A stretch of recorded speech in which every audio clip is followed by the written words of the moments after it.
pantau rumah teh teu euih deui. Tiris cenah teh. Ayeuna mah libur heula. Alhamdulillah teu kitu. Yang kedua, kita bersyukur kepada Allah karena begitu sampai masjid pun kita tetap masih justru langsung uih milarian simut meskipun anginnya juga tetap dingin. Alhamdulillah. Karena kekuatan hati untuk berada dalam ketaatan kepada Allah Subhanahu wa taala, Pak Bu, itu memang perlu diperjuangkan dan memang tidak mudah. Makanya kita sebagai orang yang beriman selalu diajarkan untuk senantiasa menyandarkan kepada Allah Subhanahu wa taala. Kita mah apa atuh ya? Lemah gitu. Tiris sakedik oge lebet angin gitunya. Telat makan, asam lambung kambuh. Ya, begitulah. Tapi dengan izin dan pertolongan Allah Subhanahu wa taala semuanya itu jadi bisa kita laksanakan dan mudah-mudahan ini menjadi catatan amal soleh di hadapan Allah Subhanahu wa taala sekaligus sebagai bentuk syukur atas nikmat hidup yang Allah masih berikan kepada kita hari ini. Bapak Ibu izin karena sesungguhnya hari ini jadwalnya Ustadz Dr. Asep Dadan Wildan, akan tetapi beliau berhalangan hadir pada kesempatan pagi hari ini. Jadi setelah mencoba menghubungi ternyata anu dihubungi nanti caket di dia ternyata. Jadi mohon izin mungkin secara materi kita belum melanjutkan yang biasanya saya sampaikan. Tapi Bapak Ibu sekalian yang dirahmati Allah Subhanahu wa taala, mudah-mudahan bermajlisnya kita pun ya, apalagi yang kita pelajari, yang kita renungkan itu adalah ayat-ayat Allah, petunjuk-petunjuk Allah melalui Al-Quran, melalui hadis, maka insya Allah itu akan menghadirkan keberkahan tersendiri dan insya Allah itu akan bermanfaat untuk kehidupan kita pada hari nanti di mana kita menghadap Allah Subhanahu wa taala. Bapak Ibu sekalian yang dirahmati Allah Subhanahu wa taala, saya ingin mengajak Bapak Ibu sekalian, ini sebenarnya bacaan yang tidak sengaja disiapkan untuk materi hari ini. Tapi karena yang masih hangat diingatan itu, kita belajar itu aja sama-sama Pak Bu ya. Kita insya Allah akan coba melihat, memperhatikan apa yang Allah firmankan di dalam surah Az-Zumar, surah ke-39. Mohon maaf kalau tidak salah ayat yang ke-15. Tapi sebelum ke sana, saya ingin mengingatkan diri saya sendiri dan kita semuanya Bapak Ibu akan salah satu ayat Allah Subhanahu wa taala yang mungkin bahkan Bapak Ibu semuanya sudah hafal dengan ayat ini, yang terdapat di dalam surah At-Tahrim ayat yang ke-6, di mana Allah Subhanahu wa taala berfirman, A'udzubillahi minasyaitonirrajim. Ya ayyuhalladzina amanu qu anfusakum wa ahlikum nara wa quduhan nasu wal hijarah 'alaiha malaikatun ghiladun shidad la ya'sunallaha ma amarahum wa yaf'aluna ma yu'marun. Bapak Ibu sekalian yang dirahmati Allah, Allah Subhanahu wa taala dalam surah At-Tahrim ayat 6 ini mengingatkan, wahai orang-orang yang beriman, Bapak, Ibu, kita dipanggil oleh Allah Subhanahu wa taala sekaligus kita di-challenge oleh Allah Subhanahu wa taala. Kamu orang beriman? Nah, kalau orang beriman dan memang itu yang dipanggil oleh Allah Subhanahu wa taala, maka apa yang harus dilakukan? Ku anfusakum, jaga dirimu.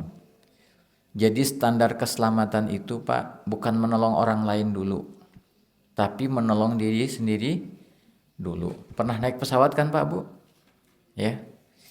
Apabila tiba-tiba oksigen menghilang, maka silahkan tarik masker yang ada di atas Anda. Pastikan Anda menggunakan terlebih dahulu baru menolong orang-orang terdekat Anda. Gitu kan ya Pak Bu ya? Nah, jadi memang standarnya itu memang harus diri kita dulu. Bagaimana kita mau menyelamatkan orang lain kalau kita sendiri belum selamat? Maka yang harus kita lakukan adalah diri kita dulu. Dan ini Bapak Ibu, ini peringatan buat saya pribadi dan kita semua. Allah Subhanahu wa taala mengingatkan, "Qu anfusakum", jaga diri kalian. Jaga diri kalian. Setelah diri kalian baru wa ahlikum nara, dan keluargamu. Dari apa? Dari neraka. Yang pada kalimat-kalimat berikutnya itu tentang gambaran neraka. Gambaran neraka itu gimana kata Allah? Alaiha waquduhan nas wal hijarah. Yang bahan bakarnya itu dari manusia dan batu. Terus alaiha malaikatun ghiladun syidad, yang di dalamnya itu ada malaikat-malaikat yang keras lagi kasar. Yang malaikat itu Pak Bu la ya'sunallaha ma amarahum. Malaikat itu tidak pernah maksiat, tidak pernah ingkar, tidak pernah menentang dengan apa yang diperintahkan kepada mereka. Wa yaf'aluna ma yu'marun, dan mereka selalu mengerjakan yang diperintahkan oleh Allah Subhanahu wa taala kepada mereka. Ku anfusakum wa ahlikum nara, inilah Pak Bu yang akan coba kita sama-sama kaitkan dengan surah Az-Zumar ayat 15. Pada surah Az-Zumar ayat 15 ada kalimat begini. Mohon maaf kalau saya salah menyebutkan ayat, tapi kalau tadi 15, 14 antara dua itu. Allah Subhanahu wa taala menyebutkan qul innal khasirina alladzina khasiru anfusahum wa ahlihim yaumal qiyamah. Saya membaca ini sempat tersentak sebentar. Katakanlah, sesungguhnya orang yang rugi itu adalah, qul katakanlah, inna sesungguhnya al-khasirun, orang-orang yang rugi itu adalah alladzina khasiru, orang-orang yang merugikan anfusahum, merugikan dirinya sendiri, wa ahlihim yaumal qiyamah. Dikaitkan dengan ayat 6 surah At-Tahrim tadi, bahwa di antara yang diperintahkan oleh Allah Subhanahu wa taala kepada kita adalah agar kita menjaga diri kita lagi-lagi dan keluarga kita dari neraka. Ayat surah Az-Zumar ini kemudian mengingatkan, sesungguhnya orang yang rugi adalah pada hari kiamat nanti orang yang merugikan dirinya sendiri dan keluarganya. Lagi-lagi Pak, ketika perintah untuk menyelamatkan diri, menjaga diri agar selamat dari neraka, yang diperintahkan diri kita dulu sendiri, baru keluarga kita. Tapi ketika bicara merugikan pada hari kiamat, yang paling rugi adalah orang yang merugikan dirinya sendiri dan merugikan keluarganya di hari kiamat. Dan pada ayat ini Allah Subhanahu wa taala tutup dengan ayat Ala ketahuilah, zalika yang demikian itu, huwa yang demikian itu, al khusranul mubin, kerugian yang amat nyata.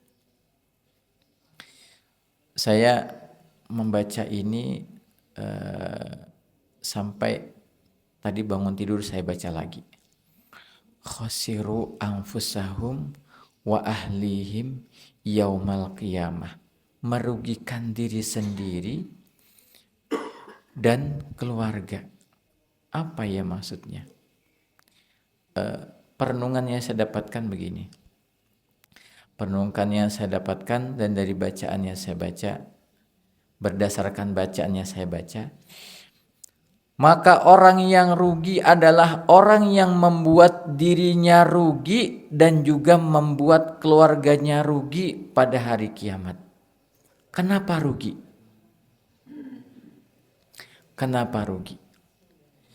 Karena orang yang beruntung adalah orang yang selamat dari api neraka dan masuk ke dalam surganya Allah Subhanahu wa taala. Itu kalau menurut surah Ali Imran ayatnya, mohon maaf saya lupa lagi, tapi di atas 180 sebelum 190. Jadi kerugian terbesar itu adalah ketika kita di dunia ini tidak menyiapkan diri kita dan tidak menyiapkan keluarga kita, sedangkan keluarga kita adalah orang yang paling kita cintai. Dan bukti cinta kita adalah menginginkan pasti yang terbaik untuk orang yang kita cintai, dan hal yang terbaik ketika kita di hadapan Allah adalah ketika kita selamat dari azab Allah Subhanahu wa taala berupa azab nerakanya Allah Subhanahu wa taala. Maka ini adalah PR besar laki-laki. Mohon maaf Pak, saya bilang begitu ya, karena saya laki-laki. Meskipun dalam hadis yang ternyata tidak pendek, ketika Rasulullah mengatakan kullukum ra'in wa kullukum mas'ulun an ra'iyatih, setiap kamu adalah pengembala dan setiap pengembala akan dimintai pertanggungjawabannya. Ternyata di situ panjang. Suami akan diminta pertanggungjawabannya atas istri dan anak-anaknya. Istri pun akan dimintai pertanggungjawabannya atas anak-anaknya yang dititipkan kepadanya oleh suaminya.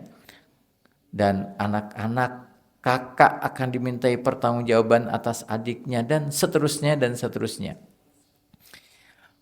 Tapi kalau dilihat dari bentuk kalimat ayatnya adalah ku anfusakum wa ahlikum nara. Kalau kita bicara bahasa, sepakat bahwa kalau diambil yang tertinggi berarti yang kedua, ketiga juga dapat. Misalnya kum itu domir untuk menghormati seorang sekelompok laki-laki. Tapi kalau disebut kum bukan berarti perempuan juga tidak terbawa. Misalnya gini, mohon maaf. Ini karena kebetulan ingat contohnya itu. Tanpa bermaksud mengkritik dan menyalahkan. Ketika ada orang salam begini. Assalamualaikum waalaikumsalam. Keselamatan atas kamu wahai laki-laki dan atas kalian wahai laki-laki dan kalian wahai perempuan. Perlu enggak waalaikumsalam? Enggak perlu. Karena kum itu juga sudah mencakup semuanya. Seperti ketika diseru ya ayyuhalladzina amanu. Amanu itu sebutan untuk orang-orang yang beriman yang banyak, tapi domirnya hum, yang artinya mereka laki-laki. Apakah kalau disebut laki-laki dan perempuan tidak disebut, perempuan tidak terbawa? Terbawa semuanya. Jadi kalau disebut RW, RT berarti kebawa. Kalau disebut camat berarti lurah, kebawa. Kalau presiden semuanya berarti kebawa. Pemerintahan, pertanggungjawaban pemerintahan presiden berarti mestinya ke bawah semuanya itu beliau yang menanggung jawabi. Nah, khosiru anfusahum wa ahlihim yaumal qiyamah ala dzalika huwal khusranul mubin. Maka di sini yang menjadi objek pertama adalah para laki-laki.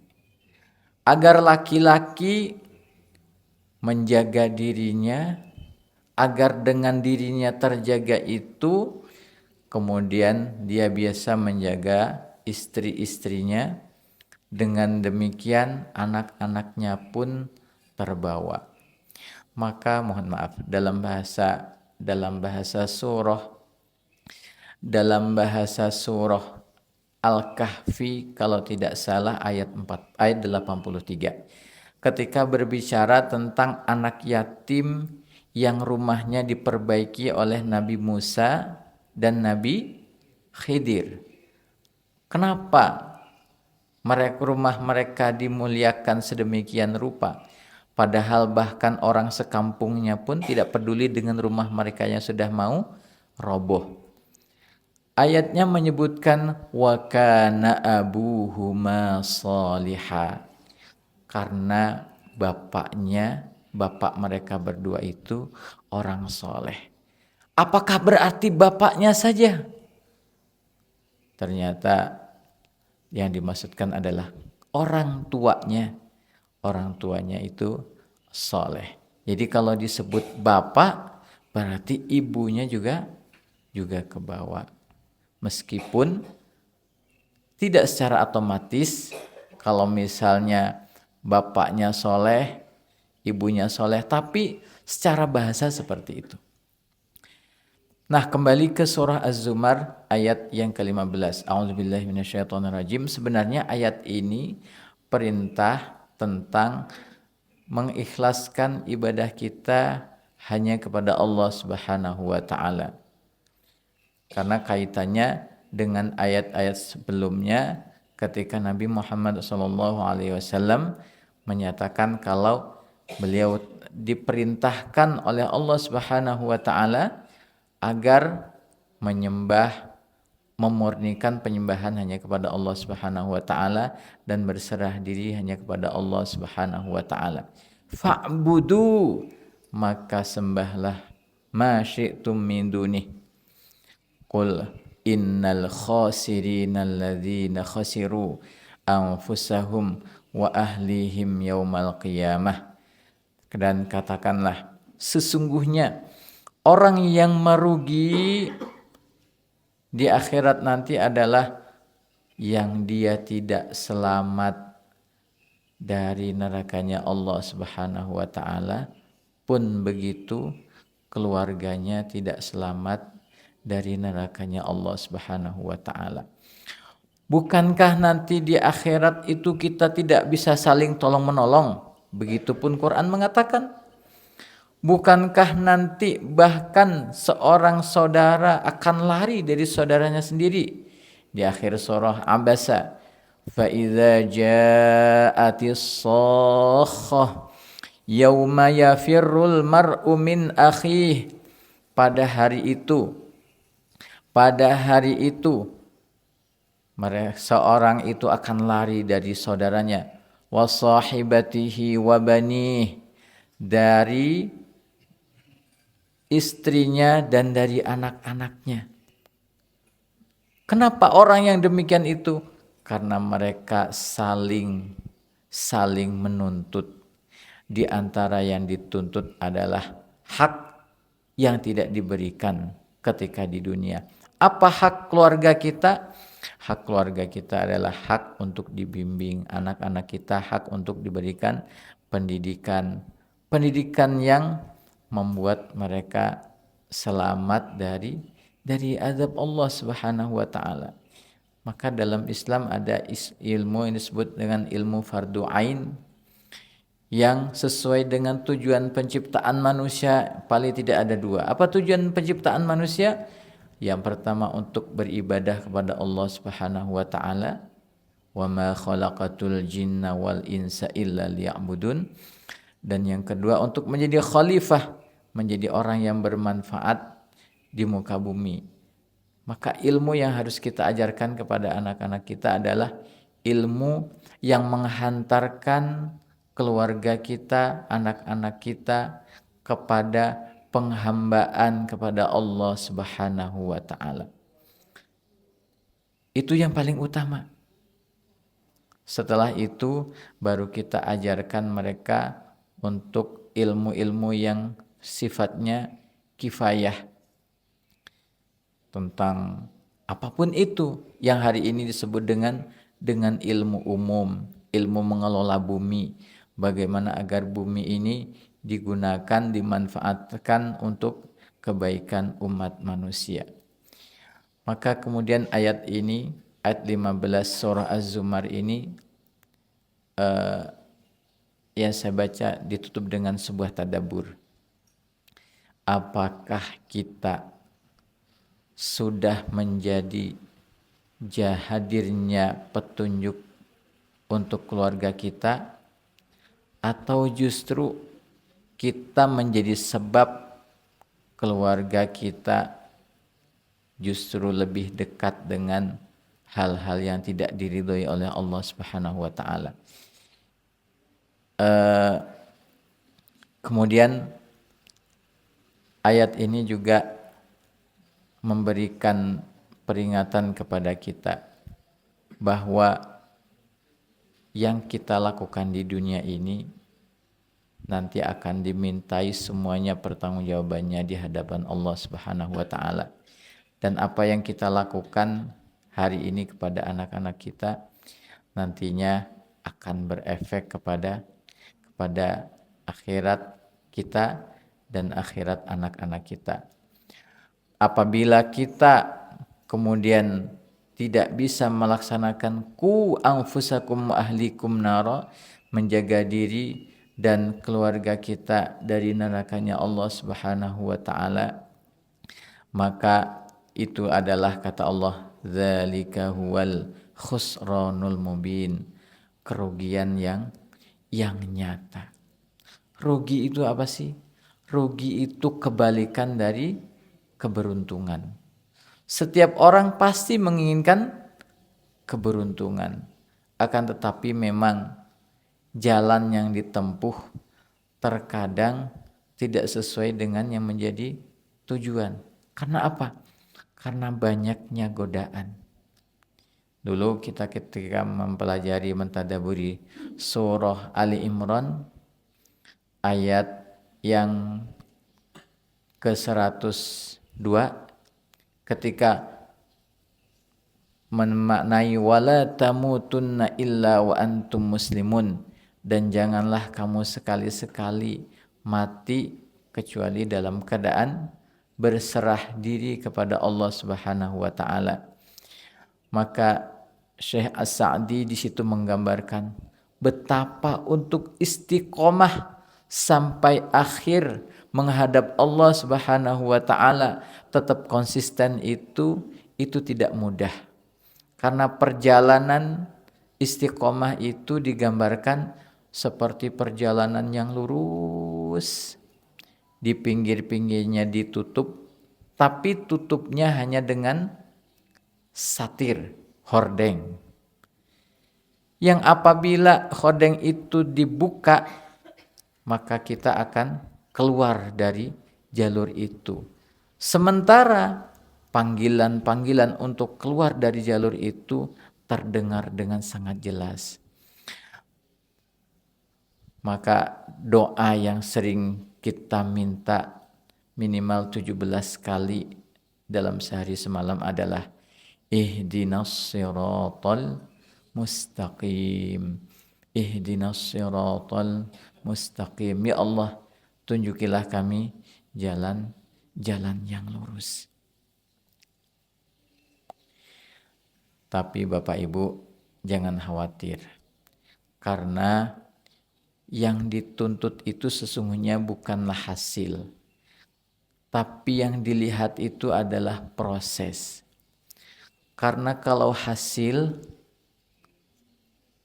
Nabi Nuh yang disebutkan sebagai orang yang terpilih oleh Allah Subhanahu wa taala, bahkan anaknya menjadi orang yang tidak beriman kepada Allah Subhanahu wa taala. Berarti kalau demikian termasuk ke dalam golongan orang yang rugi tadi? Tidak. Karena konteksnya bukan orang yang rugi itu orang yang rugi di akhirat dan dirinya dan keluarganya. Tapi yang rugi itu adalah yang merugikan. Berarti kalau merugikan bukan hasil, tapi tindakannya, proses yang dijalaninya.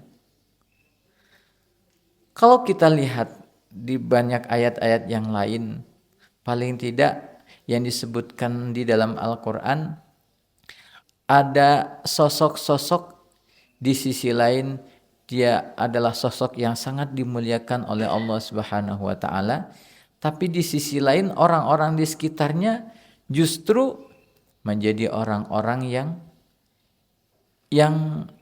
menjadi orang yang mendapatkan azab dari Allah Subhanahu wa taala. Nabi Nuh misalnya. Nabi Nuh Nabi Nuh seorang nabi yang bahkan beliau seorang ulul azmi. Tapi kita tahu anak dan istrinya termasuk yang dikecualikan oleh Allah Subhanahu wa taala. Kisah tentang anaknya di mana? Tentang anaknya terdapat di dalam surah Hud. Ketika Allah Subhanahu wa taala berfirman, Nabi Nuh ketika itu menagih, wa inna wa'dakal haqqu wa anta ahkamul hakimin. Ketika anaknya tenggelam, maka Nabi Nuh mengadu kepada Allah, ya Allah, dia itu keluargaku, anakku. Inna bani min ahli, sesungguhnya anakku itu adalah keluargaku. Tapi apa kata Allah Subhanahu wa taala? Innahu laisa min ahlik, sesungguhnya dia itu tidak termasuk golonganmu. Innahu amalun ghairu salih, karena dia tidak beramal saleh. Itu anaknya. Istrinya digambarkan di dalam surah At-Tahrim ayat 10. Daraballahu mathalan lilladzina kafaru imra'ata Nuhin wa imra'ata Lut. Yaitu istrinya Nabi Nuh dan istrinya Nabi Lut. Kanata tahta abdaini min ibadina salihain. Mereka itu di bawah binaan dua hamba yang salih, Nabi Nuh dan Nabi Lut. Fakhanatahuma, tapi mereka itu berkhianat. Falam yughni anhuma minallahi syai'a wa qila dakhulan nar ma'ad dakhilin. Maka dikatakan kepada mereka, masuklah kalian ke dalam neraka bersama orang-orang yang masuk ke dalam neraka. Maka berita gembiranya adalah setelah Allah mengingatkan tentang orang yang rugi, dia yang merugikan dirinya sendiri dan keluarganya di hari kiamat, berita baiknya adalah bukan hasil yang dilihat oleh Allah Subhanahu wa taala, tapi proses yang dilihat dan dinilai oleh Allah Subhanahu wa taala. Yang kita lakukan hari ini bukan jaminan anak-anak kita akan selamat. Yang kita lakukan hari ini bukan jaminan keluarga kita akan selamat. Karena sesungguhnya itu adalah hak prerogatif Allah Subhanahu wa taala. Tapi Allah akan melihat apa yang kita lakukan hari ini dalam rangka qu anfusakum wa ahlikum nara, menjaga diri dan keluarga kita dari neraka, dan agar kita tidak termasuk orang yang merugikan diri dan keluarga kita nanti di hari kiamat. Maka yang dilihat dan dinilai adalah proses. Bagaimana hak-hak anak kita telah kita tunaikan. Bagaimana kewajiban-kewajiban yang menjadi kewajiban kita telah kita laksanakan. Maka selebihnya takdir Allah yang akan bekerja. Bapak Ibu sekalian yang dirahmati Allah Subhanahu wa taala, mudah-mudahan kita bisa mengambil manfaat dan pelajaran dari ayat ini. Dan kalau kita baca kisah-kisah para nabi di dalam Al-Qur'an, maka sesungguhnya banyak sekali inspirasi-inspirasi yang bisa kita ambil tentang Nabi Ibrahim. Maka kita melihat bagaimana ayah seorang nabi bukan hanya tidak beriman, akan tetapi justru ayahnya Nabi Ibrahim adalah pembuat berhala. Siapa namanya ayah Nabi Ibrahim teh? Azar. Nabi Nuh bahkan istrinya tidak beriman. Bahkan Nabi kita Nabi Muhammad sallallahu alaihi wasallam, saudaranya, pamannya adalah penentang kelas berat terhadap dakwahnya Nabi Muhammad sallallahu alaihi wasallam, sehingga masih hidup belum mati, tapi oleh Allah Subhanahu wa taala sudah divonis tabbat yada abi lahabi wa tabb ma aghna anhu maluhu wa ma kasaba, dan selanjutnya. Maka potret keluarga itu ada yang suaminya saleh, istrinya salihah, itu keluarga yang ideal. Tapi juga ada potret keluarga yang suaminya soleh seperti Nabi Nuh dan Nabi Lut, tapi justru istrinya menjadi penentangnya, pengkhianatnya. Ada istri yang solihah, ahlu syurga, tapi suaminya Fir'aun. Tapi ada juga yang suaminya penentang dan istrinya juga penentang. Siapa dia? Abu Lahab. Tentu kita bercita-cita untuk menjadi pasangan yang saling mendukung dalam kesalehan.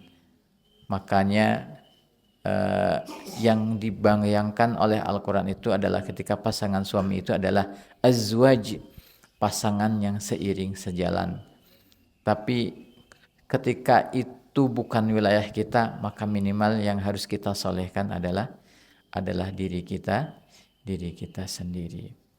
Mudah-mudahan Allah Subhanahu wa taala membimbing kita dari hari ke hari. Allah terus solehkan kita. Rabbana taqabbal minna innaka antas samiul alim wa tub alaina innaka antat tawwabur rahim. Allahumma aslih syababal muslimin. Allahumma aslih syababal muslimin. Rabbana hab lana minas salihin. Rabbana hab lana minas salihin. Rabbana hab lana min azwajina wa dhurriyyatina qurrata a'yunin waj'alna lil muttaqina imama. Rabbana atina fid dunya hasanah wa fil akhirati hasanah wa qina adzabannar. Walhamdulillahi rabbil alamin. Hadanallahu wa iyyakum ajma'in. Assalamualaikum warahmatullahi wabarakatuh.